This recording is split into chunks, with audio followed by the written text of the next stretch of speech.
মা আর মেয়ে যত দ্রুত সম্ভব এই সংসার থেকে বিদায় হোক। পাগলামি করো না, দাও তো। হ্যালো বন্ধুরা, আসসালামু আলাইকুম। আশা করি আপনারা প্রত্যেকে সবাই অনেক বেশি ভালো আছেন। বন্ধুগণ, কথায় আছে কয়লা দিলে ময়লা যায় না, তেমনি অকৃতজ্ঞ মানুষ জন্য কোনোদিনও ভালো হয় না।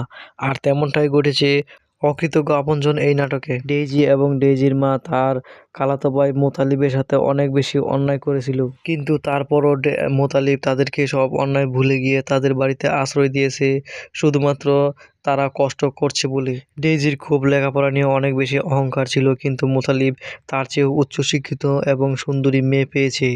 মোতালেবের স্ত্রী তানিয়া শুধু সুন্দরী এবং শিক্ষিতই না, সে খুবই ভালো মেয়ে এবং ডেইজি এবং ডেইজির মায়ের সাথে সম্পর্ক ভালো করার জন্য মোতালেবের কাছে অনুরোধ করেছে এবং মোতালিব তার কথায় ডেইজির শ্বশুর বাড়িতে যায় এবং গিয়ে দেখে যে ডেইজি এবং ডেইজির মা ভালো অবস্থায় নেই। তাই মোতালিব তাদেরকে বাঁচানোর জন্য আপ্রাণ চেষ্টা করে। অবশেষে মোতালিব পুলিশের সাহায্য নিয়ে ডেইজির মা তথা তার খালাকে তাদের বাড়িতে উদ্ধার করে নিয়ে আসে এবং তানিয়াও এ বিষয়ে খুবই খুশি হয়।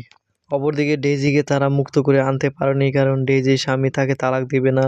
সে চায় যে ডেইজিকে মুক্ত করে নিতে হলে ডেইজির স্বামী হৃদয়কে 5 লক্ষ টাকা দিতে হবে। কিন্তু এত কিছুর পরও মোতালিব 5 লক্ষ টাকা বিনিময়ে ডেইজিকে মুক্ত করে আনে। কিন্তু তারা যে অকৃতজ্ঞই থেকে থাকে। তারা তানিয়া এবং মোতালিবের সুখ দেখে সহ্য করতে পারে না এবং তানিয়া এবং মোতালিবের সংসারে বিচ্ছেদ ঘটানোর চেষ্টা করে। মোতালিব অনেক বোকা হলেও তানিয়া কিন্তু বোকা নয়। তানিয়া বিষয়টা বুঝতে পারে এবং তাদেরকে বাড়ি থেকে তাড়ানোর চেষ্টা করে। এ নিয়ে মোতালিব এবং তানিয়ার মাঝে ঝগড়া হবে।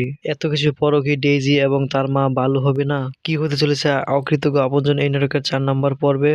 আর কবে আসতে চলেছে এই নাটকের 4 নম্বর পর্বটি? বন্ধুগণ, আর বেশি দেরি করবো না, অবশেষে আপনাদেরকে জানিয়ে দিচ্ছি কবে আসতে চলেছে অকৃতজ্ঞ আপনজন এই নাটকের 4 নম্বর পর্বটি। কিন্তু তার পূর্বে আপনাদের কাছে ছোট্ট একটি রিকোয়েস্ট, আপনারা যদি আমাদের চ্যানেলে নতুন দর্শক হয়ে থাকেন তাহলে অবশ্যই আমাদের চ্যানেলটিকে সাবস্ক্রাইব করবেন, কারণ আমরা প্রতিনিয়তই সকল নাটকের আপডেট আপনাদের মাঝে নিয়ে আসি। আর বন্ধুরা, আপনারা কে কোথায় কোন দেশ হতে ভালোবেসে আমাদের ভিডিওগুলো দেখছেন তা অবশ্যই কমেন্টে লিখে জানাতে পারেন। বন্ধুগণ, অকৃতজ্ঞ আপনজন এই নাটকের 4 নম্বর পর্বটি আসতে চলেছে আগামী বৃহস্পতিবার বিকাল 3 ঘটিকায় ঈগল বাংলা নাটক ইউটিউব চ্যানেলে। তো বন্ধুগণ, আশা করি আপনারা প্রত্যেকে সবাই অনেক বেশি ভালো থাকবেন, সুস্থ থাকবেন এবং সেই সাথে পরবর্তী ভিডিও দেখার আমন্ত্রণ জানিয়ে আজকের মতো এখানে আল্লাহ হাফিজ।